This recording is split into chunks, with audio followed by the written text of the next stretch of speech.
बहुत श्रद्धा है, कुछ भी को हम सबकी जय कहेंगे, सबकी जय कहेंगे। कथा कहने वाले को जब थोड़ी देर के लिए रुकना पड़े तो सुनने वाला व्यक्ति हैरान परेशान। भगवान शिव जी रुक गए। मां पार्वती ने कहा, भगवान भोलेनाथ क्या हुआ? शिव जी ने कहा, देवी मैं आपको जरा देख रहा था। मां ने कहा, आपने मुझे देखा नहीं? बोले देखा है, लेकिन अभी देखने का तरीका अलग था। क्या तरीका अलग था भगवान? अभी मैं आपके बुद्धि को देख रहा था, आपकी बुद्धि दृढ़ता में है कि नहीं। मां ने पूछा, आपने कैसे देख लिया? तो शिव जी ने कहा, मैंने देख लिया, आपकी बुद्धि दृढ़ता में है। तो मां पार्वती ने कहा, फिर बताओ जो बात कहना चाहते हो। तो शिव जी ने कहा, एक बार मैंने एक दिन चोरी किया है, आज तक बताया नहीं, लेकिन आज कह देता हूं, क्योंकि आज तुम्हारी बुद्धि दृढ़ता में स्थिर है। मां पार्वती ने कहा, भगवान जरा धीरे बोलो। बोले क्यों? बोले आप इतनी ऊंचाई पर बैठे हो, आप बोल रहे हो, पूरी सृष्टि के लोग सुन रहे हैं, आप चोरी करोगे, दुनिया के लोग क्या कहेंगे? भगवान शिव जी ने तो डिम डिम घोष करते हुए डमरू बजा दिया, जिस चोरी को मैंने किया है, संसार का कोई व्यक्ति भी ऐसा चोरी कर ले, उसका भी जीवन बन जाएगा। कौन सी चोरी किया है? तब भगवान शिव जी ने कहा है, भगवान जब राम जी के रूप में अवतार लेकर के श्रीधाम अयोध्या में पधारते हैं तो मेरे इष्ट और मेरे आराध्य हैं। मैं प्रभु राम जी का दर्शन करने के लिए आपको बिना बताए आपसे चोरी करके कागभुसुंडी जी के साथ चला जाता हूं। ऐसी चोरी कोई भी कर ले और ऐसी चोरी करके भगवान का दर्शन कर ले, इससे बड़ी बात जीवन में और कोई नहीं हो सकती है। और उसका जीवन कितना दृढ़ हो सकता है, कितना अच्छा हो सकता है। भगवान की लीलाओं का वर्णन गोस्वामी तुलसीदास महाराज जी ने रामचरितमानस में तो नहीं, लेकिन गीतावली में किया है, और कुछ बाल लीलाओं का वर्णन विनय पत्रिका में किया है।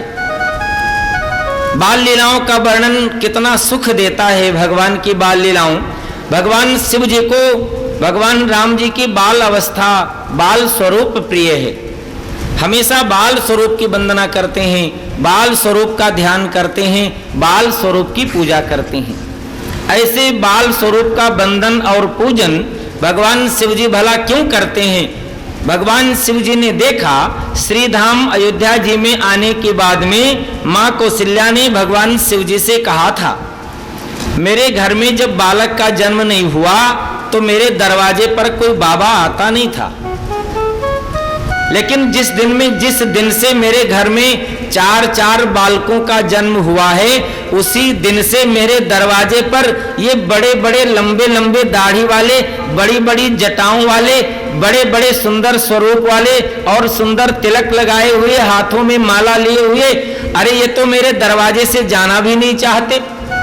और तो और इनके लिए न जाने कितने मणिमाणिक में देने को तैयार होती हूं, लेकिन तब ये बाबा लोग अपनी झोली बंद कर लेते हैं। नहीं मैया, तेरे दरवाजे पर आकर के इस झोली में मणि माणिक नहीं चाहिए। मैया तेरे दरवाजे पर मैं आया हूं, मुझे केवल और केवल तेरे गोदी में जो आया है, भले तू उसे अपना पुत्र, अपना लाल मानती हो, लेकिन वास्तव में वो कोई दूसरा नहीं, वो मेरा इष्ट और मेरा ब्रह्म ही तेरे गोद में आया है। मैं कहीं अलग जाकर के क्यों ढूंढूं, अलग जाकर के क्यों उसे प्राप्त करने की चेष्टा करूं?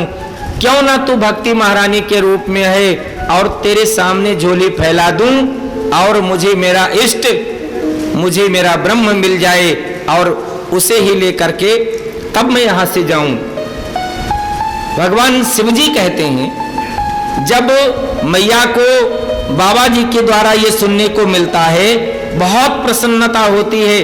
भगवान शिव जी कहते हैं, माँ अब तो तू मुझे कोई भी भिक्षा मत दे, और एक काम कर दे, मुझे हमेशा दर्शन भी मत करा, लेकिन बस मुझे छुप करके कहीं बैठे रहने दे, और तू मेरे ब्रह्म से लाड़ लड़ा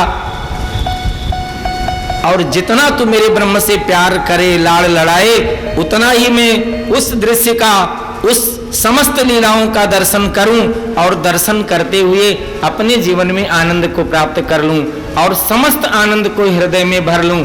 हे देवी पार्वती, भगवान के समस्त बाल लीलाओं का दर्शन करके काकभूषुंडी जी जाते हैं और मैं भी श्रीधाम अयोध्या में मैया कौशल्या से भिक्षा के रूप में भगवान का दर्शन मांग करके करता हूँ और तभी लौट करके आता हूँ। मैया भगवान से नित्य प्रति एक नए नए लीलाओं के लिए प्रार्थना करती है। मैया नित्य प्रति भगवान का सुंदर श्रृंगार करती है और नित्य प्रति नए नए लीलाओं का जो है करने के लिए प्रार्थना करती है। माताओं को दो कार्य बहुत जल्दी चाहिए।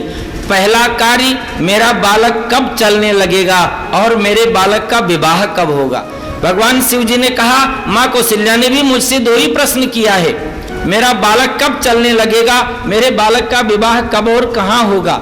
गीतावली में गोस्वामी जी ने कहा है, पंगन कब चली हो ओ चारों भैया, पंगन कब चली हो ओ चारों भैया, पंगन कब चली हो ओ चारों भैया, पंगन कब चली हो ओ चारों भैया।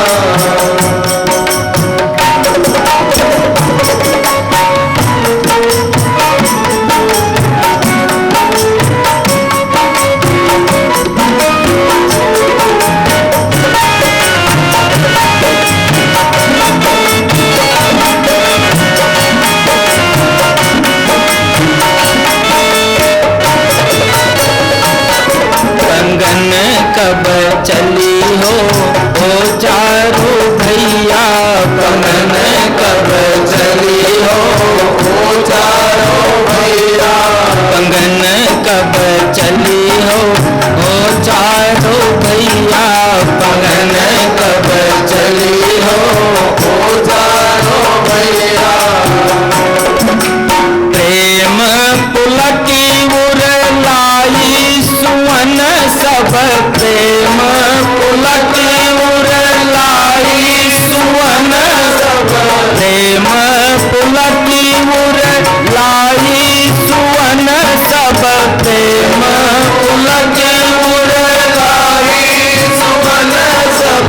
कहते सुमित्रा मैया, पंगन कब चली हो ओ चारों भैया, पंगन कब चली हो ओ चारों भैया।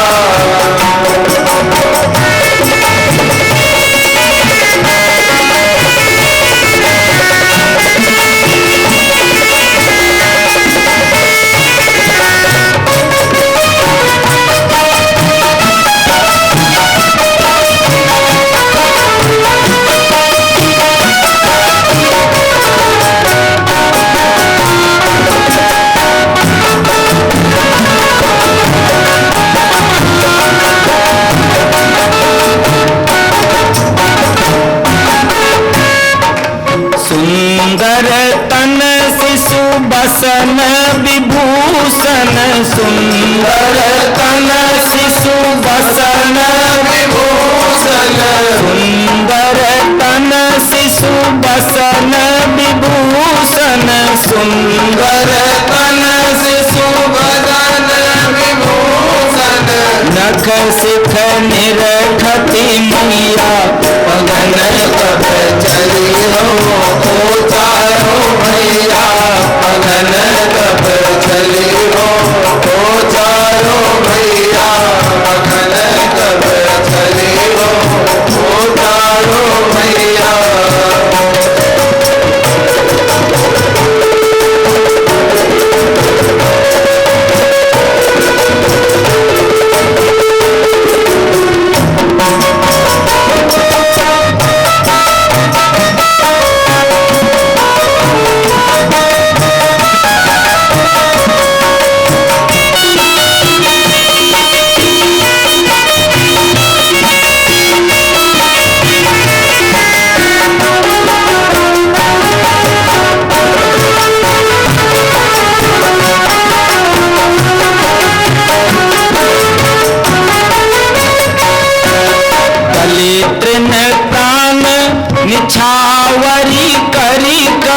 दलित में पान निछावर करी करी, दलित में प्राण निछावरी करी करी, दलित में प्राण निछावर करी करी।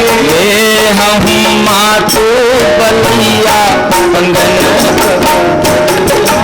हो चारो भैया बगल कब चले हो चारो भैया बगल कब चले हो चारो भैया।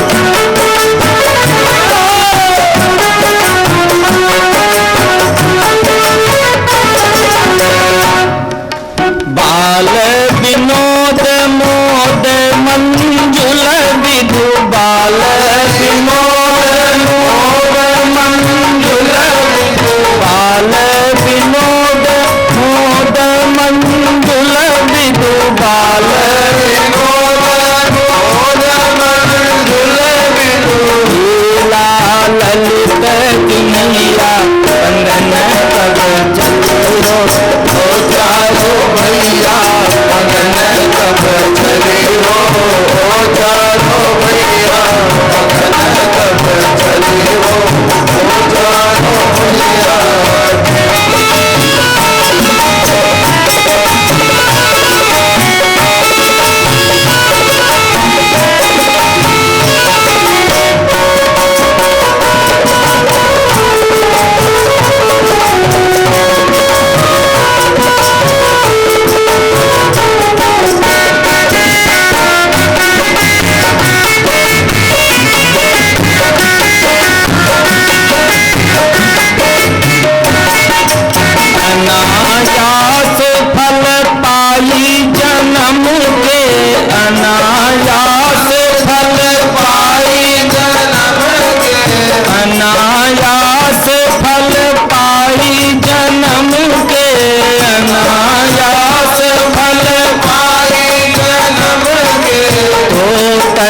बोलिए श्री सीताराम जी भगवान की, बोलिए राम लला की, बोलिए चारों भैयन की।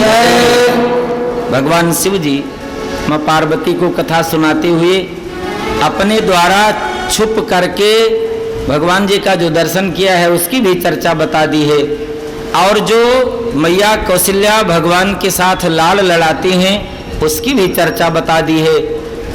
और तो और गोस्वामी तुलसीदास महाराज जी ने अलग अलग ग्रंथों में अलग अलग भगवान की लीलाओं को जो कुछ उनके जब लगा बताने का प्रयास किया। कवितावली में जो बात बताई है,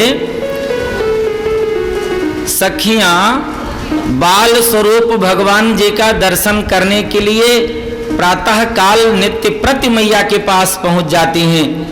लेकिन जहां से कवितावली का शुभारंभ किया है बड़ा ही सुंदर दृश्य है। मैया कौशल्या के पास सखियों को नहीं जाना पड़ा, सखियां अपने अपने घर से आई हैं राम लला का दर्शन करने के लिए, और जैसे ही महाराज दशरथ जी के राजमहल के दरवाजे पर पहुंची हैं, आज तो कितना आश्चर्य की बात देखा है। क्या मैया गोद में लेकर के राम जी को खेलें और लाड़ लड़ाएं, बहुत अच्छी बात है, लेकिन आज तो महाराज दशरथ जी ने स्वयं राम जी को अपने गोद में लिया हुआ है। भक्ति जब जिसको चाहे उसकी गोद में ब्रह्म को दे सकती है, भगवान को दे सकती है। महाराज दशरथ जी के गोद में राम जी हैं और सखियों ने दर्शन किया। गोस्वामी जी के लेखनी ले लिखा है, बड़ी सुंदर सी घटना का वर्णन करते हुए लिखा है। सखियां कहती हैं, शिव जी ने सुनाया है, अन्य प्रकार की व्यवस्थाओं से ये भी बताया। सखियां जब आई तो कैसे राम जी का दर्शन करती हैं। अवधेश के द्वारे सकारे गए सुत गोद में भूपति लैनिक से, अवधेश के द्वारे सकारे गए अवलोकियों सोच विमोचन सो ठगी सी रही जे न ठगे दिख से, अवलोकियों सोच विमोचन सो ठगी सी रही जे न ठगे दिख। तुलसी मन रंजन रंजित अंजन नैन सुखंजन जातक शेर, तुलसी मन रंजन रंजित नैन सुखंजन जातक से, सजनी ससी में समशील उभय नवनील सरोरुह से निकस, सजनी ससी में समशील उभय नवनील सरोरुह। भगवान राम जी का जब दर्शन किया तो बताती हैं, अवधेश के द्वारे सकारे गए सुत गोद में भूपति लय निकसे। महाराज दशरथ जी ने राम जी को गोद में लिया हुआ है, राजमहल से बाहर निकल करके चले आए, और जैसे ही मेरे राम जी पर मेरी दृष्टि पड़ी है, दृष्टि पड़ते ही मेरी आंखें रुक गईं। जब मैं राजमहल से लौट करके घर में आई तो अपनी आंखों से पूछा, भला तूने राम जी का दर्शन किया और उसी समय रुक क्यों गई? उस समय तुझे तो और दर्शन कर लेना चाहिए था। मेरी आंखों के पास कोई जवाब नहीं था। मेरी आंखों ने कहा, राम जी की सुंदरता ने मुझे ठग लिया है, राम जी की सुंदरता ने मुझे ठग लिया है। और बिना मेरे पूछे हुए मेरी आंखों ने कहना शुरू कर दिया है।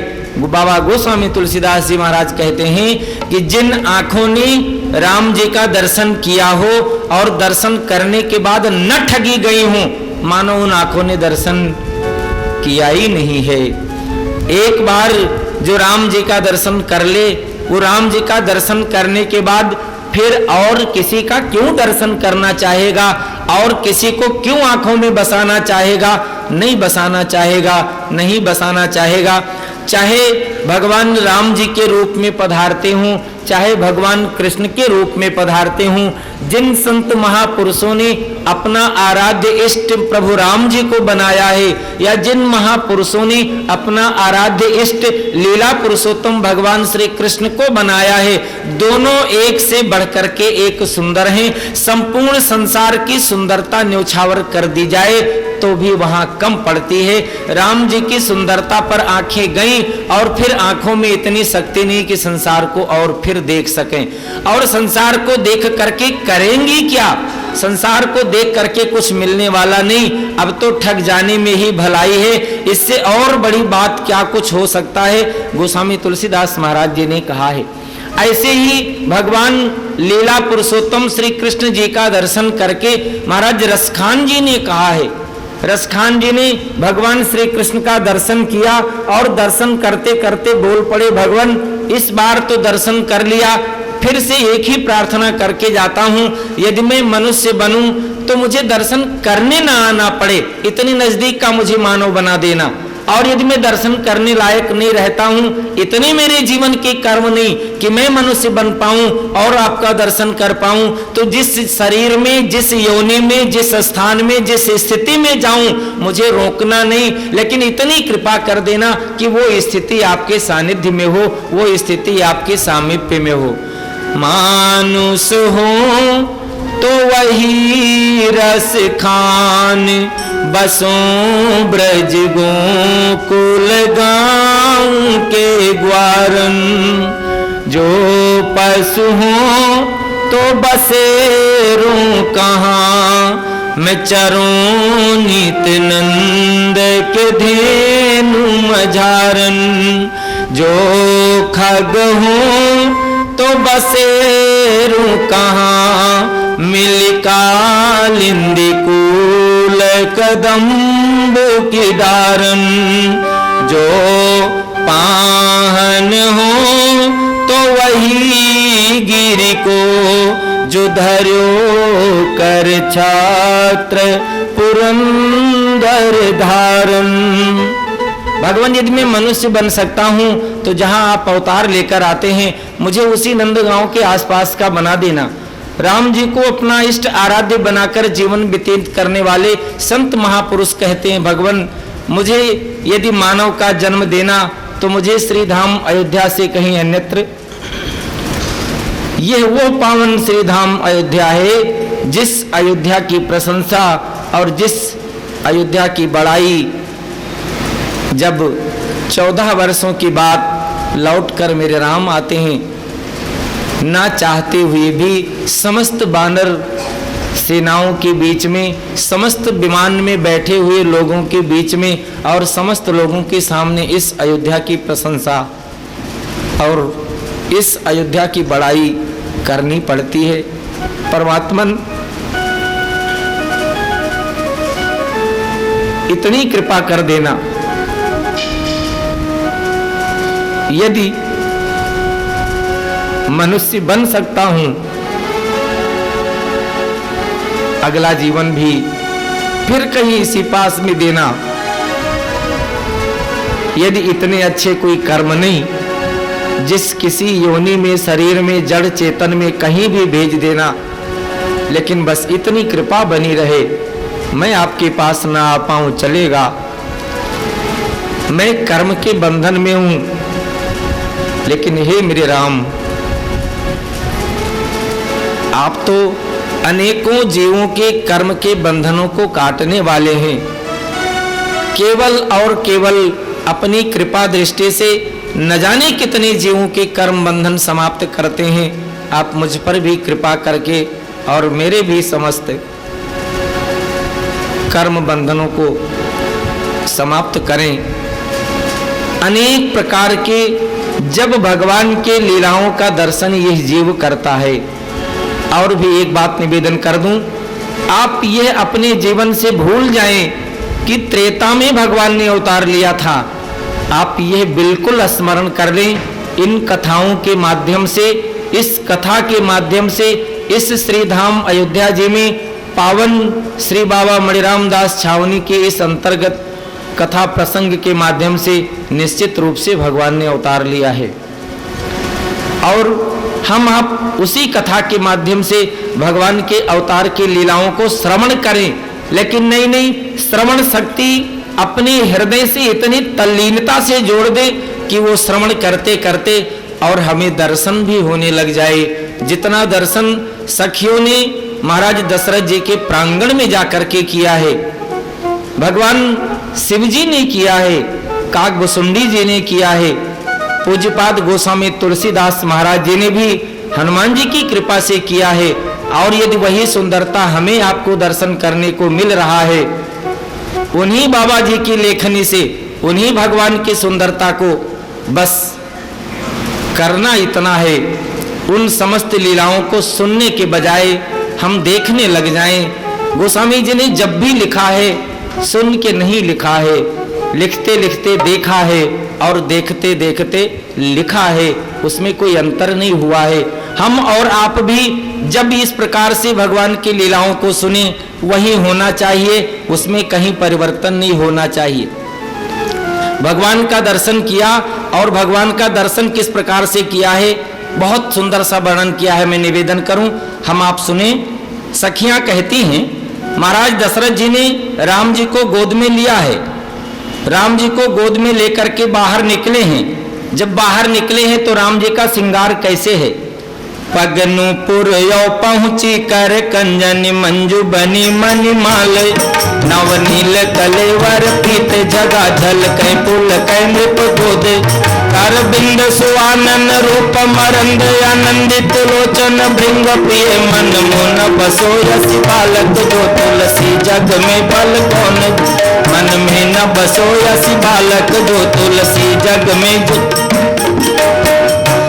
तन की द्युति श्याम सरोरुह लोचन कंज की मंजुलताई हरे, अति सुंदर सोहत धूरी भरे छवि भूरी अनंत की भूरी, कम कह दतिया दुति दामिन जो किल कह कल काल विनोद करे, अवधेश के बालक चारी सदा तुलसी मन मंदिर, कब हूँ शशि मांगत यारी करे, कब हूँ प्रतिबिंब निहारी डरे, कब हूँ कर ताल बजाई कि नाचत मातु सब मन, कब हूँ ऋषि आए कहे हट के पुन लेत सोई जही लागे अरे, कब हूँ ऋषि आए कहे हट के लेत सोई जही लागे अरे, अवधेश के बालक चारी सदा तुलसी मन मंदिर में बिहरे, अवधेश के बालक। भगवान को मैया कौशल्या के महाराज दशरथ जी के प्रांगण में देखा है, भगवान जी की कितनी सुंदरता है, किस किस प्रकार से भगवान की सुंदरता है। समस्त लीलाओं का वर्णन गोस्वामी जी ने एक पद में किया है, और उस पद को जब गोस्वामी जी ने कहा है, उनसे पूछा गया अब कुछ आगे आपको सुनाने बताने की जरूरत नहीं, एक बात बता दो। बोले क्या? बोले इतनी सी बात बता दो, मेरे राम जी कितना सुंदर हैं और किसके समान सुंदर हैं। और जब ये बात पूछा गया राम जी कितना सुंदर हैं, किसके समान सुंदर हैं, शायद ये अतिशयोक्ति नहीं होगी। जब भगवान वेद नहीं कह सकते, सरस्वती नहीं कह सकती, गणपति नहीं कह सकते, कोई भी नहीं कह सकता, तो गोस्वामी जी ने कहा लेकिन हनुमान जी की कृपा से, भगवान की कृपा से मैं कह देता हूं। और बड़ी बात बता दी है, रघुबर छवि के समान, रघुबर छवि बनिया, भगवान की सुंदरता के जैसा पूरी सृष्टि में कोई सुंदरता नहीं, भगवान के जैसा भगवान है और कोई नहीं है। रघुबर छवि के समान, रघुबर छवि बनिया। ठुमकी चलत रामचंद्र बाजत